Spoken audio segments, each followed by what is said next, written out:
నమస్కారం. రేపటి ఆశల వారధి యువకు స్వాగతం. నీట్లో విద్యార్థులకు అత్యధిక మార్కులు తీసుకువచ్చే మరో సబ్జెక్ట్ జంతు శాస్త్రం. నిజానికి బోటనీ, జువాలజీ ప్రశ్నలు ఎంసెట్లో వచ్చినట్లు నీట్లో వేరువేరుగా రావు. రెండూ కలిపే వస్తాయి. దాదాపు వృక్షశాస్త్రానికి ఎన్ని ప్రశ్నలు వస్తాయో జంతు శాస్త్రానికి అన్నే వస్తాయి. జంతు శాస్త్రంలో కొన్ని అధ్యాయాల పరిధి తక్కువ, మరికొన్ని మాత్రం విస్తృతంగా ఉంటాయి.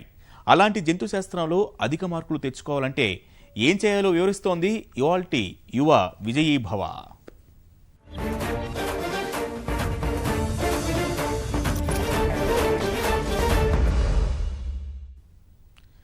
నీట్లో అధిక మార్కులు తెచ్చే జంతు శాస్త్రాన్ని సాధన చేయడంలో విద్యార్థులు ప్రణాళిక ప్రకారం వెళ్ళాలి. తెలుగు అకాడమీతో పాటు ఎన్సీఆర్టీ పుస్తకాలను చదవాలి. మానవ శరీర ధర్మశాస్త్రం నుంచి అధిక ప్రశ్నలు వచ్చే వీలుంటుంది. అంత మాత్రాన ఇలాంటి అధ్యాయాల నుంచే ఎక్కువ ప్రశ్నలు వస్తాయన్న వైఖరి సరికాదంటూ విలువైన సూచనలు ఇస్తున్నారు సీనియర్ అధ్యాపకులు దత్తాత్రేయ గారు. బాటనీ, జువాలజీ కలిపి మనకి బయాలజీ అనే క్వశ్చన్స్ ఉంటాయి. అందులో రెండు విడివిడిగా ఉండవు. అందుకని సడన్గా ఒక టాపిక్ నుంచి ఒక టాపిక్కి మారుతున్నప్పుడు కంగారు పడకుండా అడ్జస్ట్మెంట్ చేసుకోవడానికి మెంటల్గా ప్రిపేర్నెస్ ఉండాలి. కొన్ని చాలా సులభంగా ఉంటాయి, కొన్ని మన పరిధిని దాటి కూడా ఉంటాయి. అందుకని డయాగ్రామ్ బేస్డ్ క్వశ్చన్స్ కూడా కొన్ని వస్తాయి కనుక దానికి కూడా ప్రిపేర్డ్గా ఉండాలి. అందుకని ఒకే రకంగా ఇంతకుముందు రకంలా కాకుండా క్వశ్చన్స్ ఎక్కువ కాబట్టి, అంటే 180 బిట్స్ని వీళ్ళు 3 అవర్స్లో చేస్తున్నారు కాబట్టి తక్కువ సమయంలోనే ఎక్కువ క్వశ్చన్లు చేయాలి. అందుకని ఎక్కువ శాతం ప్రశ్నలు ఈజీగా ఉంటాయి. అలా అని అక్కడక్కడ కొంత ఆలోచింపచేసే ప్రశ్నలు కూడా ఉంటాయి. కనుక ఇది ఎలా డిఫరెంట్ చాప్టర్స్ని ఎదుర్కోవాలి అన్న విషయాన్ని గమనిద్దాం. నమస్తే సార్, నా పేరు సుష్మా. ఇక్కడ తెలుగు రాష్ట్రాలలో అకాడమీ బుక్స్ ఫాలో అయ్యాము. మరి ఇప్పుడు నీట్కి ఎన్సీఆర్టీ ఫాలో అవ్వాలా, అకాడమీ ఫాలో అవ్వాలా అనే డౌట్స్ ఉన్నాయి. మరి ఏది ఫాలో అవ్వాలంటారు? ఓకే, ఇది చాలామంది స్టూడెంట్స్లో ముఖ్యంగా మన బయాలజీకి సంబంధించి డౌట్స్ వస్తుంటాయి. ఎందుకంటే మనకి ఇక్కడ జువాలజీ, బాటనీ టోటల్గా సెపరేట్గా ఉన్నాయి, అక్కడేమో కంబైన్డ్గా వస్తాయి. కానీ క్వశ్చన్స్ మాత్రము దీనికి 45 దానికి 45 అప్రాక్సిమేట్గా ఎగ్జాక్ట్గా మనం డివైడ్ చేయలేము. ఒకసారి బాటనీలో 1 or 2 ఎక్కువ ఉంటాయి, ఒకసారి జువాలజీలో 1 or 2 ఎక్కువ ఉంటాయి. అందుకని కామన్ టాపిక్స్ సిలబస్ అంతా కలిసినంత వరకు అకాడమీ బుక్స్ చదవడం వల్ల నష్టపోయేది ఏముండదు. ఎందుకంటే సేమ్ టాపిక్స్లో డెప్త్ ఎక్కువగా అవసరం వచ్చినప్పుడు మన బుక్స్ చాలా ఉపయోగపడతాయి. కానీ ఒకటి గుర్తుపెట్టుకోవాలి, ఎన్సీఆర్టీ చదివిన అంశాల్లో ఒక్కటి కూడా మిస్ కాకుండా చదవాలి. ఒకవేళ మనకి ఎన్సీఆర్టీ టెక్స్ట్ బుక్ ఒక్కటే కాకుండా text book back side supplement ఒకటి ఇచ్చాడు. ఇందులో లేని విషయాలు కూడా కొన్ని అక్కడ ఉన్నాయి. వెనకాతలు ఇచ్చిన ప్రశ్నలు ఉన్నాయి, అవి కూడా చూసుకుంటే ఉపయోగం. ఇంకా వేరే బుక్స్ అంటూ అడిషనల్గా ఓపికని బట్టి అన్నీ చదవచ్చు. కానీ ఎగ్జాంపులర్ ఎన్సీఆర్టీ వాళ్ళు రిలీజ్ చేసిందే ఎగ్జాంపులర్ బయాలజీ అని ఉంటాయి క్వశ్చన్స్. ఆ క్వశ్చన్స్ దానికి సంబంధించిన మల్టిపుల్ చాయిస్ ఆన్సర్స్ అది కూడా చూసుకోవడము, టెక్స్ట్ బుక్ బ్యాక్ సైడ్ ఇచ్చిన క్వశ్చన్స్, టెక్స్ట్ బుక్లో ఉన్న సమ్మరీ ఇవి చూసుకుంటే అకాడమీ దీంట్లో అస్సలు లేకుండా అకాడమీలో మాత్రమే ఉన్నవి మాత్రం ఏమాత్రం చదవాల్సిన అవసరము లేదు. ఉన్న టాపిక్స్ మన డెప్త్కి అండర్స్టాండింగ్కి పనికొస్తాయి అనుకున్నవి చదువుకోవడం వల్ల అడ్వాంటేజే కానీ నష్టమే ఉండదు. నమస్తే సార్, నా పేరు సాయి ప్రకాష్. ఇప్పుడు నీట్లో చాప్టర్ వైజ్ వెయిటేజ్ ఎలా ఉంటుంది, ఇంకా ఏ యూనిట్లపై శ్రద్ధ బాగా పెట్టాలి, ఇంకా మరి బ్లూ ప్రింట్ లాంటివి ఏమైనా ఫాలో అవ్వాలా అవ్వకూడదు? మన ఎంసెట్ లాగానే బ్లూ ప్రింట్ అంటూ ఏముండదు. ఇంతకుముందు వచ్చిన సంవత్సరాలను బట్టి ఇప్పుడు హ్యూమన్ ఫిజియాలజీ, మానవ శరీర ధర్మశాస్త్రం, దాంట్లో రకరకాల వ్యవస్థలు ఉన్నాయి. వాటిలన్నింటినీ కలిపితే ఇంచుమించు ఒక 11 క్వశ్చన్లు దాకా వచ్చాయి. అంటే 45లో 11 అంటే దానికి చాలా ఎక్కువ వెయిటేజ్ ఉంది. అంటే హ్యూమన్ సిస్టమ్స్కి మనకి వెయిటేజ్ ఎక్కువ ఉంది. అలాగే ఈ హ్యూమన్ రిప్రొడక్షన్, ప్రత్యుత్పత్తి వ్యవస్థలో కూడా 5 క్వశ్చన్లు దాకా వచ్చాయి. జెనెటిక్స్లో కూడా 5, అలాగే ఎవల్యూషన్లో 3 or 4. ఇక ఇకాలజీ అంటే మనము ముఖ్యంగా బయోడైవర్సిటీ అండ్ ఎన్విరాన్మెంటల్ ఇష్యూస్ ఉన్నాయి. దీంట్లో కూడా ఒక 4 క్వశ్చన్లు దాకా ఉన్నాయి. ఇవి మిగతా చాప్టర్స్ అన్నీ 1 or 2 అటు ఇటుగా వేరియేషన్ ఉంటాయి. అంటే మనకి ఎక్కువ మన దాంట్లో మెయిన్ పార్ట్ హ్యూమన్ రిప్రొడక్షన్ కూడా కలుపుకుంటే మనిషికి సంబంధించిన వ్యవస్థల్లోనే ఒక 15-16 క్వశ్చన్స్ లేదా అంతకన్నా ఎక్కువ కూడా రావచ్చు. అంటే మన అకాడమీలో వీళ్ళు సెకండ్ ఇయర్ చదివే టాపిక్స్లో మనకి రిలేటివ్గా నీట్లో వెయిటేజ్ ఎక్కువ ఉంటుంది. సో అది ఖచ్చితంగా ఇన్ని ప్రశ్నలని మాత్రము మనము చెప్పలేము.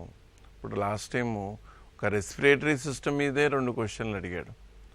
అట్లాగా ఒక చాప్టర్ మీద అసారి ఎక్కువ ఇచ్చారు కదా అని అదే మనం ఫోకస్ చేస్తే నెక్స్ట్ టైం వాళ్ళు మార్చి ఇంకో సిస్టంలో ఎక్కువ క్వశ్చన్లు అడిగే అవకాశం ఉంది.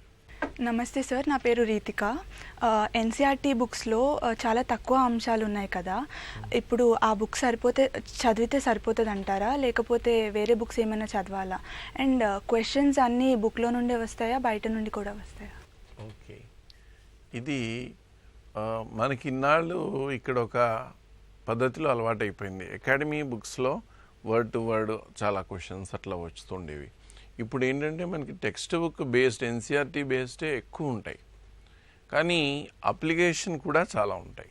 ఎక్స్ట్రా అడుగుతున్నారు కదా అని టూ మచ్గా ఎక్స్ట్రా చదివేసి చాలామంది పాపం ఏం చేస్తారు, అసలైన విషయాలు చాలా గుర్తుపెట్టుకోవడం, అన్ని లాస్ట్ మినిట్లో వచ్చేసరికి చాలా కష్టం అవుతుంది అన్ని ఎక్స్ట్రా చదవడం. అందుకని బేసిక్ పాయింట్స్ మిస్ కాకుండా టెక్స్ట్ బుక్లో డయాగ్రామ్ బేస్డ్ లేబులింగ్, మన జువాలజీ బాటనీలో ఏమవుతుందంటే ఆ లేబులింగ్లు కూడా జాగ్రత్తగా చూసుకోవాలి. ఎవ్రీ ఇయర్ డయాగ్రామ్ బేస్డ్ కూడా వస్తున్నాయి. టెక్స్ట్ బుక్లో డిస్కస్ చేయని విషయాల్ని కూడా మీరు కనుక్కోండి, మీరు తెలుసుకోండి అంటూ, అంటే కేవలం టెక్స్ట్ బుక్కి పరిమితమై ఉండకూడదు అన్న కాన్సెప్ట్ని మనకి ఆ ఎన్సీఆర్టీ బుక్లో చాలా స్పష్టంగా కనబడుతుంది. కాబట్టి ఎంతవరకు ఏ టాపిక్స్ చదవాలన్న దానికి మాత్రము దానికి ఒక బౌండరీస్, పరిధులు మనకి తెలపడానికి ఇది ఎన్సీఆర్టీ ఉపయోగపడుతుంది. కానీ చాలా ఇంపార్టెంట్ ఏంటంటే మీరు 2008కి ముందు పాత పేపర్లు ఈ నీట్ కానీ పిఎంటీవీ కానీ చేస్తే పెద్దగా ఉపయోగం లేదు. ఎన్సీఆర్టీ బుక్ రివైజ్ అయ్యి కొత్త వచ్చింది 6-7 టైంలో. అందుకని 2008 నుంచి వస్తున్నటువంటి పేపర్లు అన్నీ కనుక చూసినట్లయితే ఎంతవరకు ఉన్నాయి, డెప్త్ ఎలా ఉంది అన్నది కొంత అవగాహన వస్తుంది. దాన్ని బట్టి మీరు చేసుకోగలుగుతారనమాట. ఈ టాపిక్లో ఎంతవరకు అడిగాడు, కేవలం టెక్స్ట్ బుక్లో ఉన్నాయా, చాలా వాటిల్లో కొంచెం డివియేట్ అవుతున్నాడు. అలా అని ఇప్పుడు 45 క్వశ్చన్లు ఉంటే ఒక 3 బిట్స్ అట్లాగా డివియేట్ అయ్యే అవకాశాలు ఉన్నాయి. అది అసలు ఎక్కడా లేనివి జనరల్ నాలెడ్జ్ బేస్డ్ కూడా ఉంటాయి. అలా అని ప్రతిదీ మనం కొంత తెలిసి ఉండాలి. What is national aquatic animal అని అడిగాడు. మరి అది బేసిక్గా మనకి టెక్స్ట్ బుక్లో ఎక్కడ లేదు, కానీ యాజ్ ఏ లెర్న్డ్ స్టూడెంట్ వీడికి తెలిసి ఉండాలి అని కొన్ని అడుగుతారు. అందుకని ఆ 1-2 కోసం టూ మచ్గా డివియేట్ కాకుండా బేసిక్ పాయింట్స్ మాత్రము డెప్త్లో కూడా వెళ్ళడం మంచిది. నమస్తే సార్, నా పేరు సంతోష్. హ్యూమన్ రిప్రొడక్షన్ చాప్టర్ ఎంతవరకు డెప్త్ ఉంటుంది, ప్లస్ ఎలా ప్రిపేర్ అవ్వాలి దాన్ని? ఓకే, సో మనం హ్యూమన్ సిస్టమ్స్ అన్నీ మనకి ఎన్సీఆర్టీలో ఏంటంటే 11th క్లాస్ బుక్లో వచ్చాయి. ఈ హ్యూమన్ రిప్రొడక్షన్ అనేది మాత్రము 12th క్లాస్లో డీల్ చేశాడు. అందులో ముఖ్యంగా మనం గుర్తుపెట్టుకోవాల్సిన చాలా ఇంపార్టెంట్ పాయింట్ ఏంటి అంటే రీసెంట్ ఎడిషన్స్లో ఈ చాప్టర్లో చిన్న చిన్న కరెక్షన్స్ చేశాడు. మనకి అది కొత్త ఎడిషన్లా కనిపించదు, కానీ sentence for example fertilisation occurs in అని అంతకుముందు ఎడిషన్స్లో డిఫరెంట్గా ఉంది. నేను 15-16 ఎడిషన్స్లో కొంచెం తేడా ఉంది. అందుకని వాళ్ళు కనబడకుండా చేసిన కొన్ని తేడాలు, ముఖ్యంగా మన తెలుగు రాష్ట్రాల్లో చదివే విద్యార్థులకి ఈ చాప్టర్కి సంబంధించి ఆ డెవలప్మెంట్కి సంబంధించిన విషయాలు ఎన్సీఆర్టీలో, అంటే ఇప్పుడు ఓవేరియన్ సైకిల్స్, ఓవరీలో ఉండే లేయర్స్, గ్రాఫియన్ ఫాలికల్లో లేయర్స్, అవన్నీ అది రైట్ ఆర్ రాంగ్ కొన్ని డీవియేషన్స్ ఉన్నప్పటికీ కూడా మనం వీలైనంత వరకు కాన్ఫ్లిక్ట్ వచ్చినప్పుడు ఎన్సీఆర్టీని బేస్ చేసుకోవాలి. అందుకని అర్థం చేసుకోవడానికి అప్లికేషన్స్, హార్మోన్స్, కంట్రోలు అది కొంచెం డెప్త్ బియాండ్ కూడా వెళ్తున్నాడు. ఈ ప్రత్యుత్పత్తి వ్యవస్థ అండ్ రిప్రొడక్టివ్ హెల్త్ రెండింటికి సంబంధించి మాత్రము మనకి లాస్ట్ ఇయర్ చూసుకుంటే ఒక 5 క్వశ్చన్స్ వచ్చాయి. 5 క్వశ్చన్స్ 45లో అంటే చాలా ఎక్కువే. సార్ ఎవల్యూషన్ చాప్టర్కి సంబంధించి టాపిక్స్ మన ఎన్సీఆర్టీ బుక్లో చాలా తక్కువ ఉన్నాయి, మరి అవి ఎగ్జామ్కి సరిపోతాయి అంటారా? ఇది పర్టికులర్గా మీరు మన తెలుగు స్టూడెంట్స్కి అడ్వాంటేజ్ ఏంటంటే ఈ ఎవల్యూషన్ చాప్టరు పైన ఎన్సీఆర్టీలో రాయబడింది. అంటే అది ఆల్రెడీ బేసిక్ ఎవల్యూషన్, అంటే డార్విన్ థియరీ అంటే ఏంటి, లామార్క్ థియరీ ఏంటి, అవి ఆల్రెడీ తెలుసున్న వాడికి ఎడిషనల్గా అప్లికేషన్ అంతా ఇందులో ఉంది. అంటే చాలా డెప్త్కి సంబంధించిన విషయాలు కూడా అలా పైన ఇవ్వబడ్డాయి. మనకి జియోలాజికల్ టైం స్కేల్ అంతా లేదు, కానీ డయాగ్రమాటిక్గా ఇచ్చాడు. వాడు ఆ బ్రీఫ్ అకౌంట్ ఆఫ్ ఎవల్యూషన్ అనే టాపిక్లో చూశారు కదా మీరు. ప్లాంట్స్ కానీ యానిమల్స్ కానీ రకరకాల సీక్వెన్స్ ఇచ్చాడు. మీరు ఆ సీక్వెన్స్ పాయింట్స్ ఏం లేకుండా డైరెక్ట్గా చూస్తే యాక్చువల్గా ఏం అర్థం కాదు. అంటే ఆ బ్యాక్గ్రౌండ్ కొంత వర్క్ స్టూడెంట్ చేసుకోవాలని వాళ్ళ ఉద్దేశం. కానీ పర్టికులర్గా ఎవల్యూషన్ మాత్రము ఓన్లీ ఎన్సీఆర్టీ చదువుకుంటే మాత్రము క్వశ్చన్స్ తప్పకుండా సరిగా చేయలేరు. ఆ బ్యాక్గ్రౌండ్ వర్క్ కొంత మీరు బేసిక్స్ చదివి ఉండాల్సిందే. నీట్లో మనం చదివిన పాఠాలకు సంబంధించి తేలికైన ప్రశ్నలతో పాటు కఠినమైనవి వస్తాయి. అందుకే పుస్తకంలోని అధ్యాయాలతో పాటు చివరిలో ఉండే ప్రశ్నలు, సూచనలపైన సాధన చేయాలి. జంతు శాస్త్రానికి సంబంధించి కొన్ని పాఠాలపై అవగాహన సరిపోతే మరికొన్నింటిపై మాత్రం లోతైన విశ్లేషణ అవసరం. వాటితో పాటు వర్తమాన అంశాలపైన దృష్టి సారించాల్సి ఉంటుంది. బాటనీ, జువాలజీ కలిపి మనకి బయాలజీ అనే క్వశ్చన్స్ ఉంటాయి. అందులో 2 విడివిడిగా ఉండవు. అందుకని సడన్గా ఒక టాపిక్ నుంచి ఒక టాపిక్కి మారుతున్నప్పుడు కంగారు పడకుండా అడ్జస్ట్మెంట్ చేసుకోవడానికి మెంటల్గా ప్రిపేర్నెస్ ఉండాలి. కొన్ని చాలా సులభంగా ఉంటాయి, కొన్ని మన పరిధిని దాటి కూడా ఉంటాయి. అందుకని డయాగ్రామ్ బేస్డ్ క్వశ్చన్స్ కూడా కొన్ని వస్తాయి కనుక దానికి కూడా ప్రిపేర్డ్గా ఉండాలి. అందుకని ఒకే రకంగా ఇంతకుముందు రకంలా కాకుండా క్వశ్చన్స్ ఎక్కువ కాబట్టి, అంటే 180 బిట్స్ని వీళ్ళు 3 అవర్స్లో చేస్తున్నారు కాబట్టి తక్కువ సమయంలోనే ఎక్కువ క్వశ్చన్లు చేయాలి. అందుకని ఎక్కువ శాతం ప్రశ్నలు ఈజీగా ఉంటాయి. అలా అని అక్కడక్కడ కొంత ఆలోచింపచేసే ప్రశ్నలు కూడా ఉంటాయి. కనుక ఇది ఎలా డిఫరెంట్ చాప్టర్స్ని ఎదుర్కోవాలి అన్న విషయాన్ని గమనిద్దాం. నమస్తే సార్, నా పేరు సుష్మా. ఇక్కడ తెలుగు రాష్ట్రాలలో అకాడమీ బుక్స్ ఫాలో అయ్యాము. మరి ఇప్పుడు నీట్కి ఎన్సీఆర్టీ ఫాలో అవ్వాలా, అకాడమీ ఫాలో అవ్వాలా అని డౌట్స్ ఉన్నాయి. మరి ఏది ఫాలో అవ్వాలంటారు? ఓకే, ఇది చాలామంది స్టూడెంట్స్లో ముఖ్యంగా మన బయాలజీకి సంబంధించి డౌట్స్ వస్తుంటాయి. ఎందుకంటే మనకి ఇక్కడ జువాలజీ, బాటనీ టోటల్గా సెపరేట్గా ఉన్నాయి, అక్కడేమో కంబైన్డ్గా వస్తాయి. కానీ క్వశ్చన్స్ మాత్రము దీనికి 45 దానికి 45 అప్రాక్సిమేట్గా ఎగ్జాక్ట్గా మనం డివైడ్ చేయలేము. ఒకసారి బాటనీలో 1 or 2 ఎక్కువ ఉంటాయి, ఒకసారి జువాలజీలో 1 or 2 ఎక్కువ ఉంటాయి. అందుకని కామన్ టాపిక్స్ సిలబస్ అంతా కలిసినంత వరకు అకాడమీ బుక్స్ చదవడం వల్ల నష్టపోయేది ఏముండదు. ఎందుకంటే సేమ్ టాపిక్స్లో డెప్త్ ఎక్కువగా అవసరం వచ్చినప్పుడు మన బుక్స్ చాలా ఉపయోగపడతాయి. కానీ ఒకటి గుర్తుపెట్టుకోవాలి, ఎన్సీఆర్టీ చదివిన అంశాల్లో ఒక్కటి కూడా మిస్ కాకుండా చదవాలి.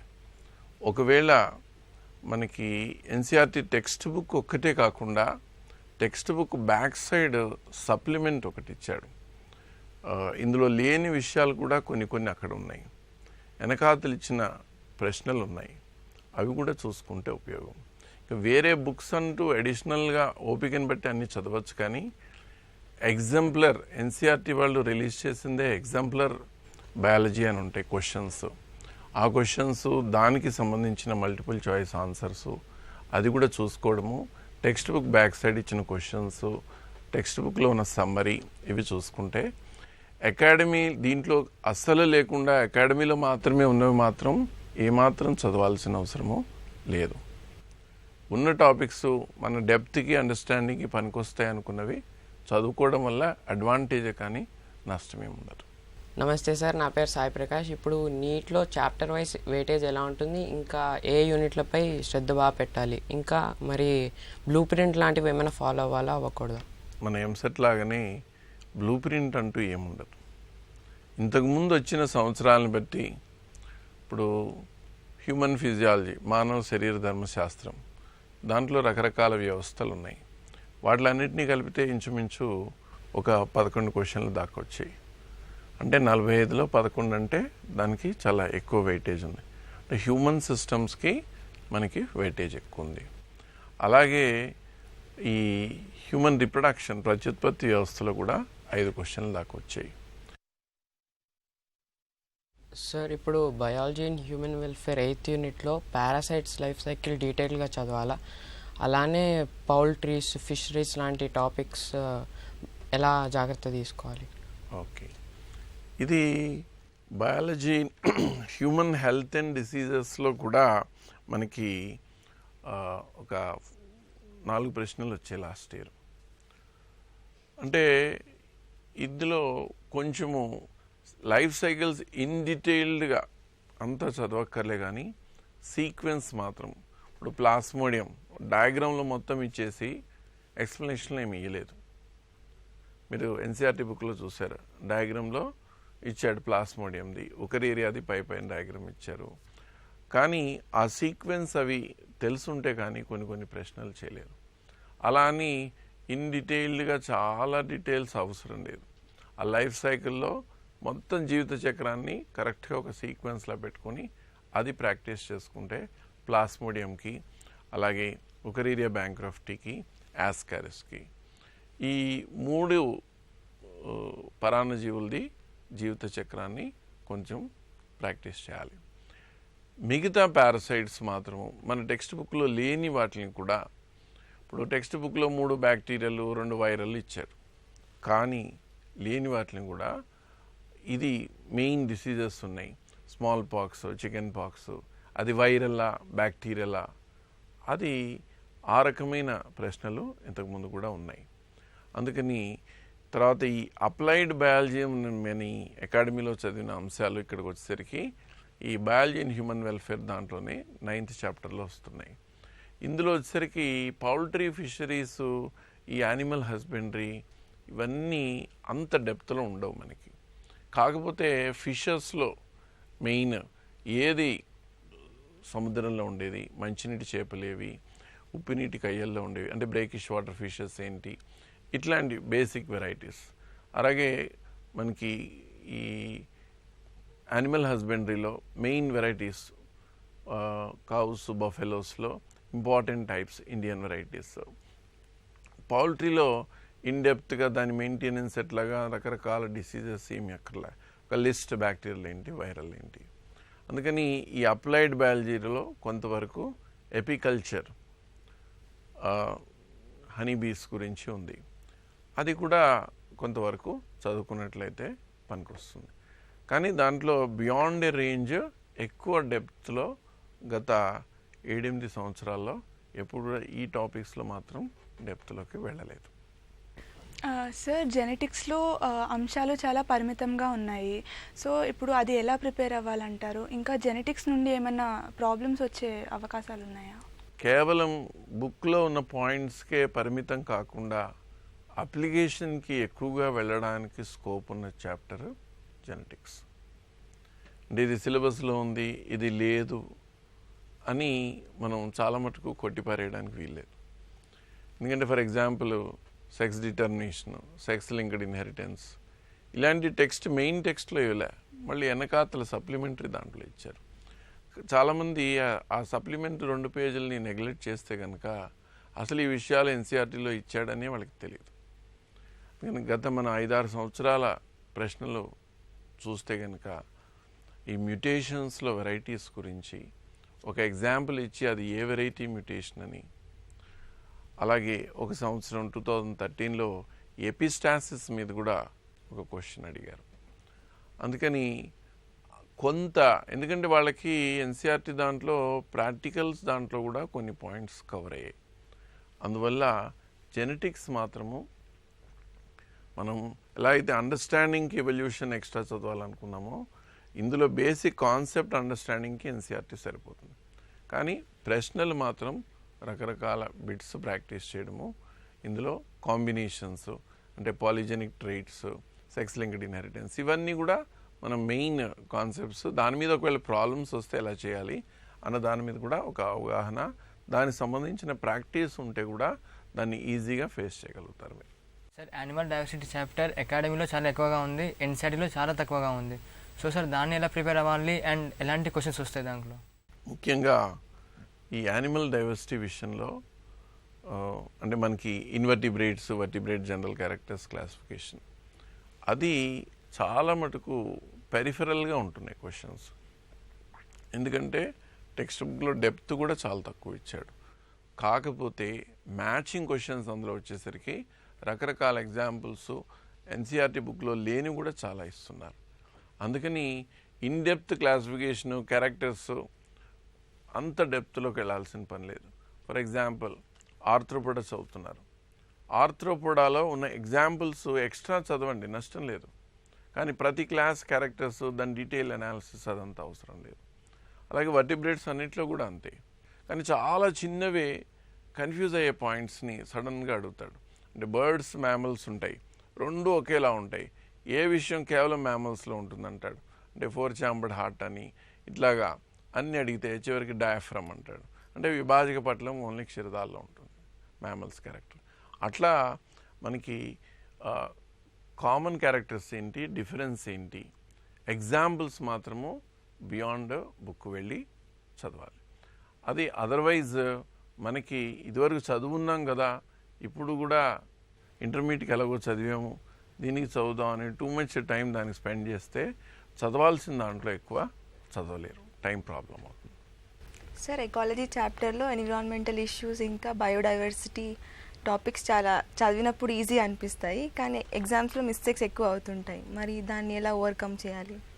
ఇందులో మీరు లాస్ట్ 3-4 ఇయర్స్ చూస్తుంటే ఈ బయోడైవర్సిటీ కానీ ఎన్విరాన్మెంటల్ ఇష్యూస్లో కానీ కొంత జనరల్ నాలెడ్జ్ రిలేటెడ్ కూడా ఉన్నాయి. అంటే సడన్గా కొన్ని అడిగే అంశాలు, ఫర్ ఎగ్జాంపుల్ COP3 ఎప్పుడు జరిగింది అని 2013లో అడిగారు, మళ్ళీ నెక్స్ట్ ఇయర్ కూడా రిపీట్ చేశారు. అంటే జనరల్గా ఒక బయాలజీ, మీరు సైన్స్ స్టూడెంట్గా ఉండి లేటెస్ట్ ఇన్ఫర్మేషన్ ఏదన్నా తెలుసుకుంటే అవుట్ ఆఫ్ ఇంట్రెస్ట్ తెలుసుకుంటున్నారా లేదా, కొన్ని లేటెస్ట్ విషయాలు అలా తెలుసుకోవాలి. అలాంటివి అడగడానికి మిగతా అన్ని చాప్టర్స్లో డెప్త్ చాలా ఉంటుంది, ఇదేమో చాలా పెరిఫెరల్. కాబట్టి ఆ బేసిక్ విషయాలు ప్రతి కంట్రీలో ఎవ్రీ ఇయర్ జరుగుతున్నాయి కాన్ఫరెన్స్లో. ఎందుకంటే మనకి ఇప్పుడు పర్యావరణ మార్పులు అనేవి చాలా మేజర్ ప్రాబ్లం కాబట్టి దానికి రెగ్యులర్గా ఇంటర్నేషనల్గా ఎఫర్ట్స్ ఏం జరుగుతున్నాయి అది మనం తెలుసుకుంటున్నామా లేదా. అందుకని ఆ ఇయర్స్ విషయంలో నువ్వు అన్నట్టు ఇందాక, ఆ ఇయర్స్ విషయంలో కొంతమంది తప్పులు చేస్తుంటారు. Montreal protocol, Kyoto protocol, wild life protection act, ఇలా రకరకాలు ఉన్నాయి. అవన్నీ ఒక సీక్వెన్స్గా మనం చదివేటప్పుడు జిగ్జాగ్గా కాకుండా ఒక సీక్వెన్స్ ప్రకారం చదువుకున్నట్టయితే ఇంట్రెస్టింగ్గా మీకు గుర్తుపెట్టుకోవడానికి కూడా తేలిగ్గా ఉంటుంది. హ్యూమన్ ఫిజియాలజీ ఎక్కువ మార్కులు అన్నారు కదా, మరి ఎలాంటి జాగ్రత్తలు తీసుకోవాలి? ఇంకా ఎన్సీఆర్టీలో ఇంకా అకాడమీలో కొంచెం తేడాగా ఉన్నాయి కదా, ఏం చేయాలి? అయితే ఇందాక మనం చెప్పుకున్నట్టుగా హ్యూమన్ ఫిజియాలజీ, మానవ శరీర ధర్మశాస్త్రానికి చాలా ఎక్కువ వెయిటేజ్ ఉంది మన జువాలజీకి సంబంధించి. నీట్ పరీక్షకు సంబంధించి రసాయన శాస్త్రానికి సన్నద్ధమయ్యే తీరును మరో యువలో తెలుసుకుందాం. నమస్కారం.